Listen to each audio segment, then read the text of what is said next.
बड़े प्यार से कहना धन निरंकार जी। दृश्य काशी का पवित्र मणिकर्णिका और दशाश्वमेध घाट के बीच का एक शांत एकांत कोना। संध्या का समय है। सूर्य गंगा के जल पर सिंदूरी आभा बिखेर रहा है। पास में जलती चिताओं का धुआं उठ रहा है जो वैराग्य का भाव जगा रहा है। संत कबीर अपने करघे पर काम लगभग समाप्त कर चुके हैं और धागों को सहेज रहे हैं। कुछ ही दूरी पर संत रविदास अपनी कठौती और चर्म शोधन के औजारों के पास बैठे हैं। उनकी आंखें गंगा की अविरल धारा पर टिकी है। चेहरे पर एक गहरा चिंतन है। संत रविदास एक गहरी सांस लेते हुए, उनकी आवाज में विनम्रता और जिज्ञासा है। कबीर भाई, आज मन बड़ा व्याकुल है। इस ढलते सूरज को देख रहा हूं और उधर उस महाश्मशान में उठते धुएं को भी। एक ओर जीवन का उत्सव है, दूसरी ओर मृत्यु की सच्चाई। मन में बार बार यही प्रश्न उठता है, ये सब शुरू कहाँ से हुआ? ये पहला जन्म कैसे हुआ जब कुछ भी नहीं था? तब हम कहाँ थे और क्यों उस एक परमात्मा को ये संसार रचने की आवश्यकता पड़ी? संत कबीर करघे से उठकर रविदास के पास आकर बैठते हैं। उनके चेहरे पर एक शांत मुस्कान है। रविदास, तुम्हारा प्रश्न ही समाधि की पहली सीढ़ी है। जब तक यह प्रश्न नहीं उठता, जीव माया की निद्रा में सोया रहता है। तुमने जो पूछा वह कोई कहानी नहीं, बल्कि हमारे अस्तित्व का परम सत्य है। सुनो, उस समय की बात करो जब समय भी नहीं था। न ये सूरज था, न ये चांद, न ये गंगा, न ये काशी। था तो बस एक ही था, निराकार, निर्गुण, अनाम, अनंत, परम ब्रह्म परमात्मा। उसे कोई नाम नहीं दिया जा सकता, कोई रूप नहीं दिया जा सकता। वह बस था। संत रविदास, तो फिर भाई, यह इतना बड़ा पसारा, यह सृष्टि, यह हम और तुम, यह सब कैसे प्रकट हुआ? संत कबीर, उसी परम चेतना में एक स्फुरण हुआ, एक संकल्प जागा। वह संकल्प शब्दों में नहीं था, पर अगर उसे वाणी दे तो वह ऐसा था, एको अहम बहुश्याम प्रजायायेत।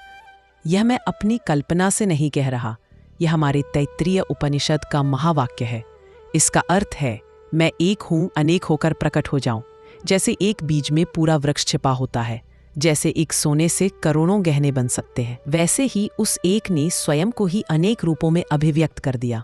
वही एक चेतना करोड़ों शरीरों में, करोड़ों जीवों में प्रतिबिंबित हो उठी। संत रविदास, आंखें बंद करके मानो उस दृश्य की कल्पना कर रहे हो। अद्भुत, अर्थात हर जीव उसी एक ब्रह्म का अंश है। संत कबीर, अंश भी कहना ठीक नहीं रविदास। अंश कहने से भेद का भाव आता है। कहना चाहिए हर जीव वही ब्रह्म है, बस एक सीमित रूप में। जैसे सागर की लहर सागर से अलग नहीं, सागर ही है। जैसे घड़े के भीतर का आकाश और बाहर का महाआकाश अलग नहीं, एक ही है। यह शरीर बस एक घड़े की तरह है। यही तो हमारे शास्त्र कहते हैं। छांदोग्य उपनिषद में ऋषि उद्दालक अपने पुत्र श्वेतकेतु को 9 बार समझाते हैं, तत्वम असि, वह जो परम सत्य है वह तुम ही हो।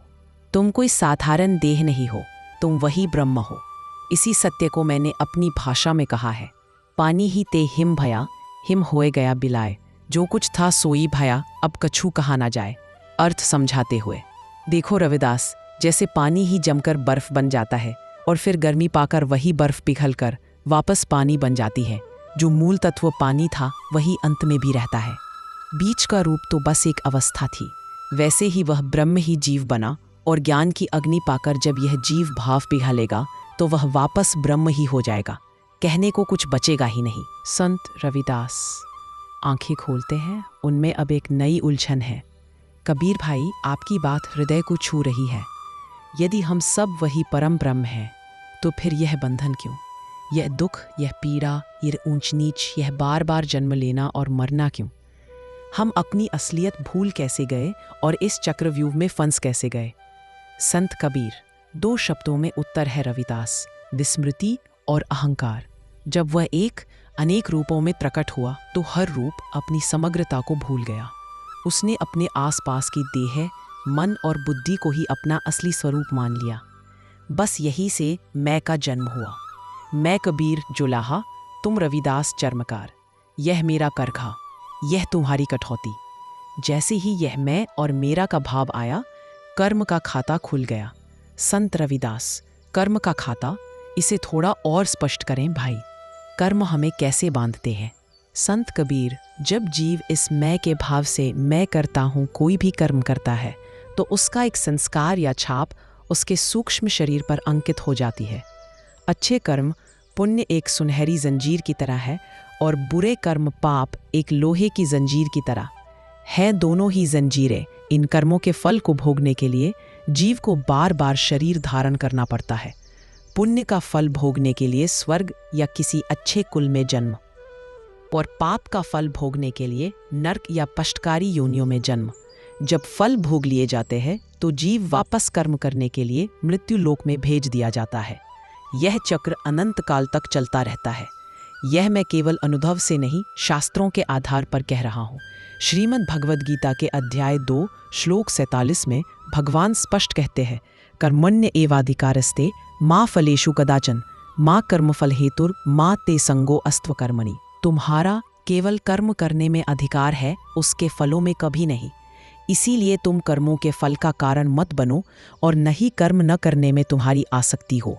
हम गलती यह करते हैं कि फल से जुड़ जाते हैं और यही जुड़ाव हमें बांध लेता है।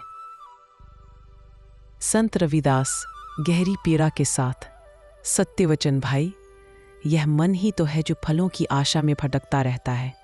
यह मन ही है जो मान और अपमान में उलझा रहता है। जब तक यह मन है तब तक आशा है, तृष्णा है, और यही हमें भटकाती है। मैंने भी तो यही गाया है, मन ही पूजा, मन ही धूप, मन ही सेव सहज स्वरूप, मन ही मंदिर, मन ही देवा, मन की सेवा सफल देवा।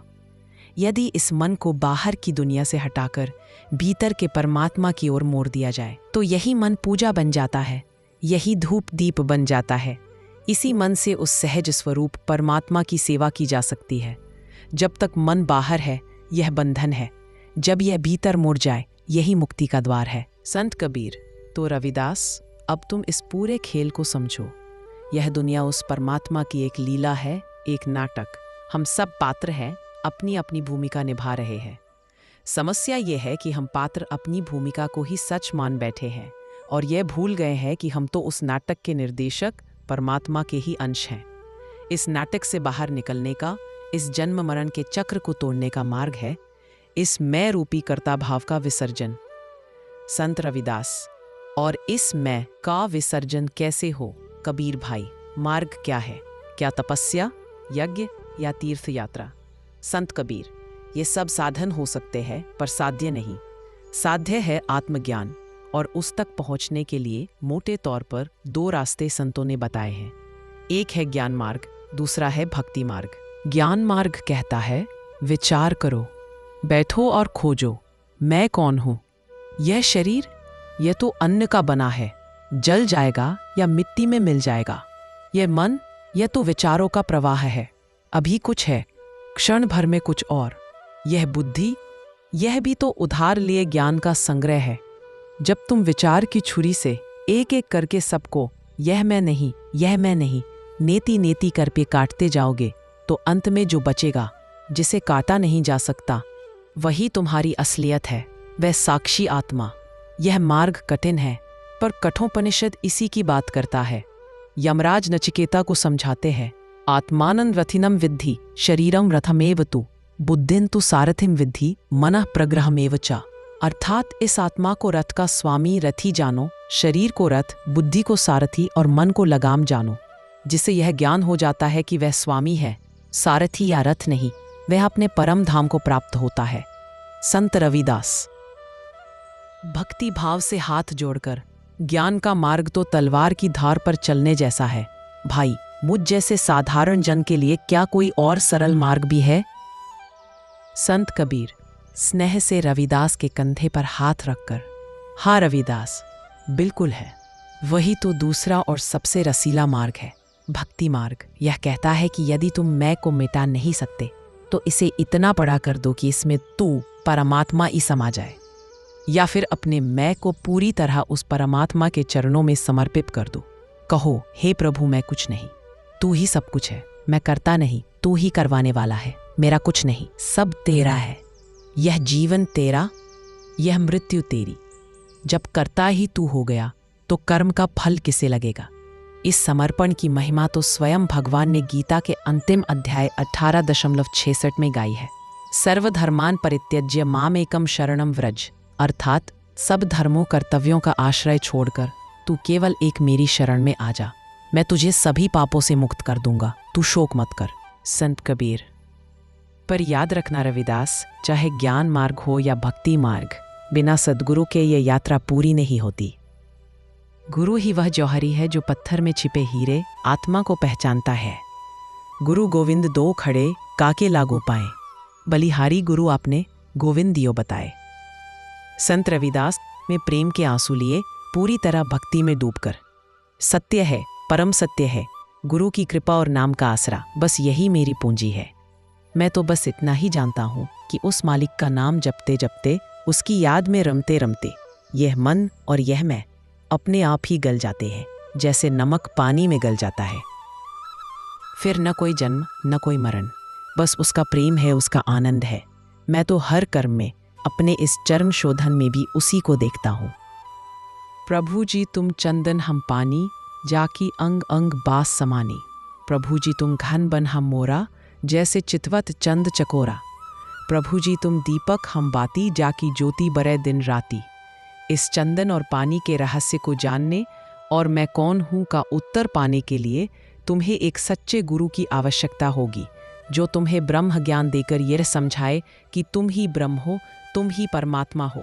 यही ज्ञान तुम्हें इस मायाजाल से बाहर निकालेगा, लेकिन इस मैं का अहंकार फिर भी बना रहेगा।